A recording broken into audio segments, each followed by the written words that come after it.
పర్యటించడం జరిగింది. ప్రజల నుంచి చక్కటి స్పందన. ఇక్కడ డాక్టర్స్ ఉన్నారు, లాయర్స్ ఉన్నారు, అనేక మంది ఇంటెలెక్చువల్స్ ఉన్నారు.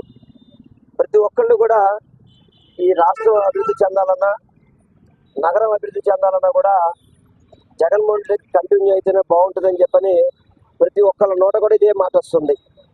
అందుకని వాళ్ళు ఒకటే చెప్తున్నారు, మీరెవరు కూడా రావాల్సిన అవసరం లేదు, తప్పకుండా మేము మీకు ఓటేస్తాం, జగనన్న గెలిపించుకునే బాధ్యత మాది అని చెప్పని చెప్పడం చాలా సంతోషంగా ఉంది.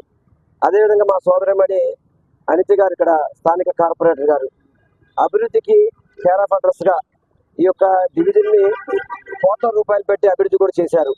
ఇంకా కొంత చేయాల్సిన అవసరం ఉంది. తప్పకుండా రేపు జగన్మోహన్ రెడ్డి గారు ముఖ్యమంత్రిగా ప్రమాణ స్వీకారం చేసిన వెంటనే, మేము కూడా ఇక్కడ ఎమ్మెల్యేగా ప్రమాణ స్వీకారం చేసిన వెంటనే 6 నెలలలోపు ఈ డివిజన్ యొక్క సమస్యలు పరిష్కరిస్తామని చెప్పిన కూడా అందరికీ కూడా మాటిస్తున్నాం. అదేవిధంగా చంద్రబాబు వ్యవహార శైలి చూస్తే కనుక చాలా హాస్యాస్పదంగా ఉంది. ఆయన ఇచ్చిన మేనిఫెస్టోని ఏదైతే వాళ్ళ కూటమిలో ఉన్న బీజేపీ నాయకులే దాని మీద విమర్శిస్తున్నారు.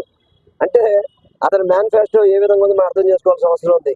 ఐవి కృష్ణారావు గారు నేను మాట్లాడుతున్నారు, అలీమి గారి వాగ్దానాలు చేశారు, అందుకే దానికి మాకు సంబంధం లేదు అని చెప్పని. అటువంటి మేనిఫెస్టో పెట్టుకొని ప్రజల్లోకి వెళ్తాడట. సిగ్గుచరం ఉండాలి. నీ కూటమిలో ఉన్న నాయకులని నేను విమర్శిస్తున్నాను. నీ మేనిఫెస్టో చూసి నవ్వుకుంటున్నారు జనాలు కూడా. ఎందుకంటే జగనన్న మేనిఫెస్టో అంటే ప్రజలకు ఒక నమ్మకం, ఒక భద్రత, ఒక భరోసా ఉంది. నీ మేనిఫెస్టో అంటే చెత్త పుట్టలో పడేసి చెత్త పేపర్ కింద లెక్కేస్తున్నారు. ఏదేమైనా కానీ ఈ రాష్ట్రానికి మంచి జరగాలన్నా, మేలు జరగాలన్నా అది కేవలం జగన్మోహన్ రెడ్డి గారితో సాధ్యం అని చెప్పని ప్రతి ఒక్కళ్ళు కూడా భావిస్తున్న సంగతి మీ అందరికీ కూడా తెలియపరచుకుంటాం.